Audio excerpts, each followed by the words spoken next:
guys! Welcome back sa aking kusina ulit. Ayan. Magluluto tayo ng pasta. So, pasta with pesto sauce. Ayan. Ito yung sauce natin for tonight. Gawa ko lang din yan guys. Hindi ko pa pala na-vlog kung paano gumawa ng pesto sauce. Paano gawin yung pesto sauce namin. So, iba yung pesto sauce sa ibang tao. So, kanya-kanya po tayo ng flavor ng pesto. So, but usually, pare-pareho siya ng ingredients. May twist lang po yung ginawa namin dito sa bahay. So, healthy siya, guys. And then, ang ating ingredients din ay healthy. So, yan. Meron tayo ditong asparagus. Nag-loading. Asparagus. We have Japanese mushroom, yung maliliit.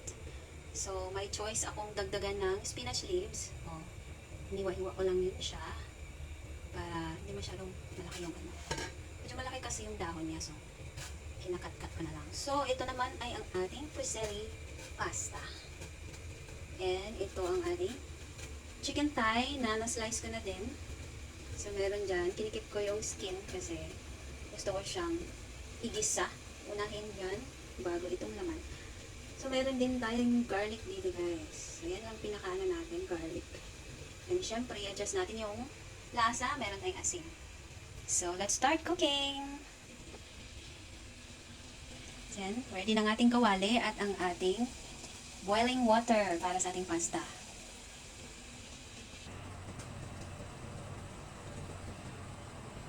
So, ayan guys, as you can see, kulong-kulo na po yung tubig. So, ilagay na natin yung ating pasta. And kailangan natin siyang i-boil for 11 minutes.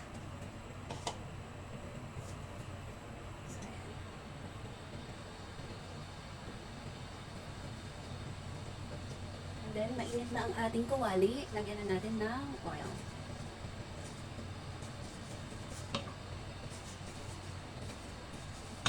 Then, tapos, ilagay na natin ang ating garlic.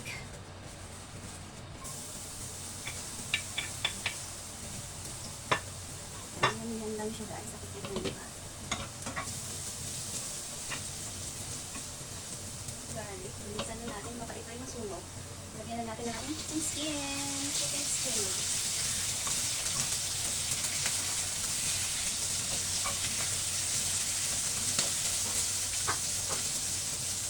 Hindahan lang sa kalayog. Hindahan lang sa apoy. Kaya lagi oil. Hindahan lang tayo sa apoy. Yan, nasunog ang ating garlic. Ilagyan na natin yung laman.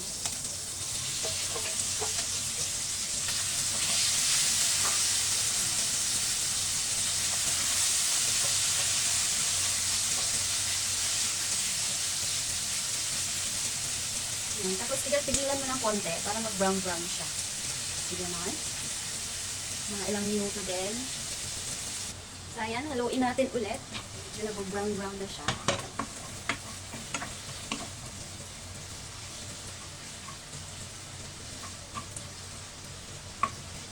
Pasantayin natin mag-brown ulit yung kabilang side.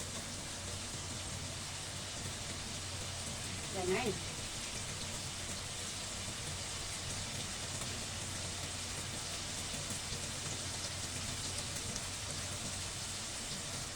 So yan guys, malapit na ang ating pasta ma-ready. Ang ating chicken ay brown na siya. Ilagay na natin ang ating mushroom. Yan. Halo-halo na naman.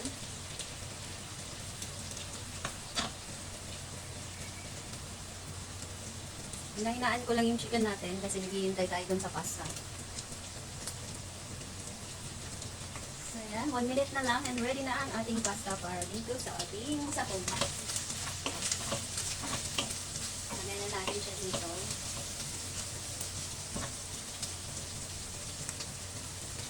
So, yan.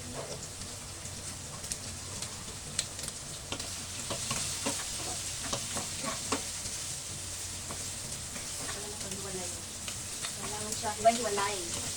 Oo, bawal dikit-dikit. Ganun. Ganun. May hubot.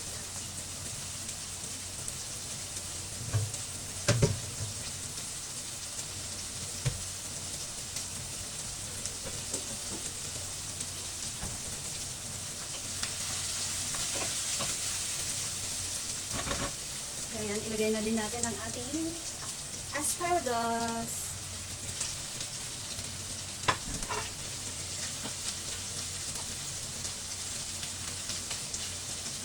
Hamuin na natin ang ating pasta.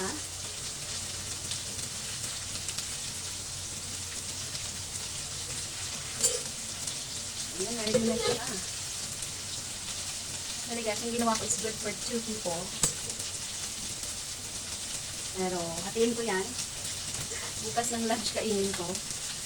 Meron ako guys, pag ako lang mag-isa dito. So, kailangan ko magluto ng parang 2 kainan. Yan yung mga sinasabing tamad, palaging magluto. May bahaw guys, may bahaw.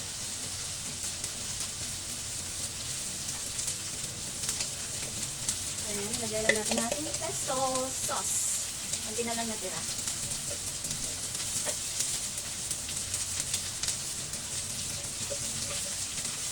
Butin na natin. Sumot lang.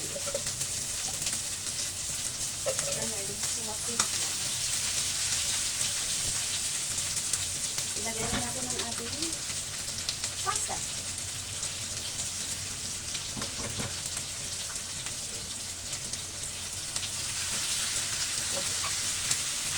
Ayan.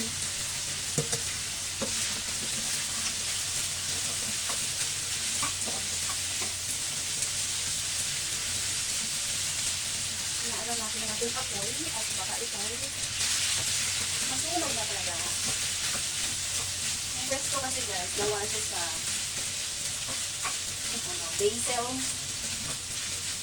cheese, at saka pine nuts. Ready na naman ako.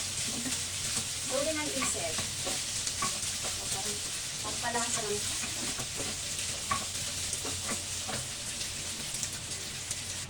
So, ayan siya guys. Patayin ko kaya itong ano, para kita nyo yung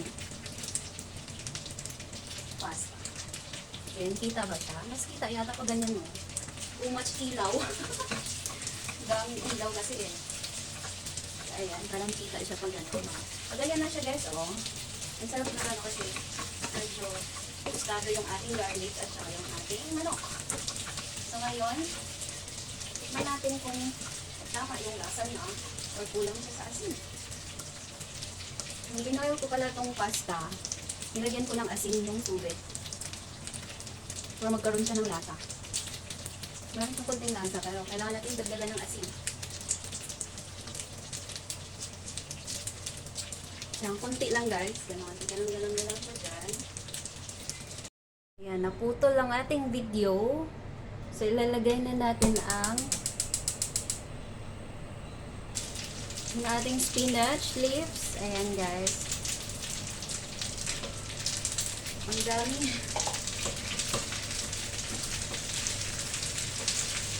Pero mag-shrink yan siya guys.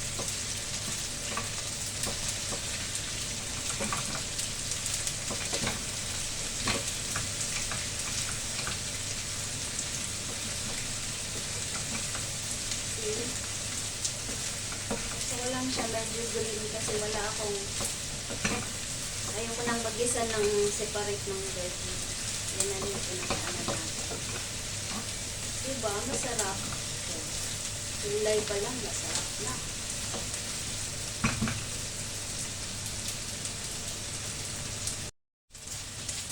Ayan. Ayan, ganyan lang siya guys. Luto na siya. Diba? Ganyan lang. Sarap. So, kain na.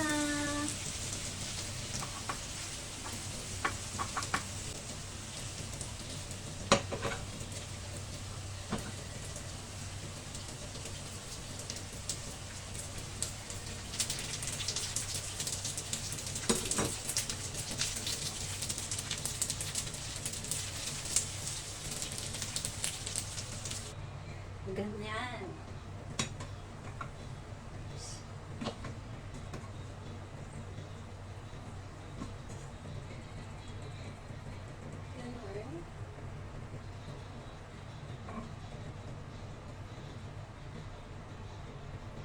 So, yan. Kain na tayo. Ooh. So, yan.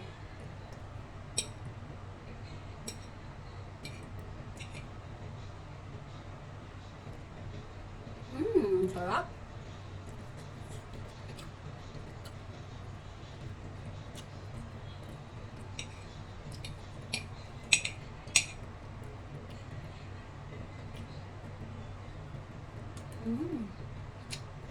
Yummy, yummy.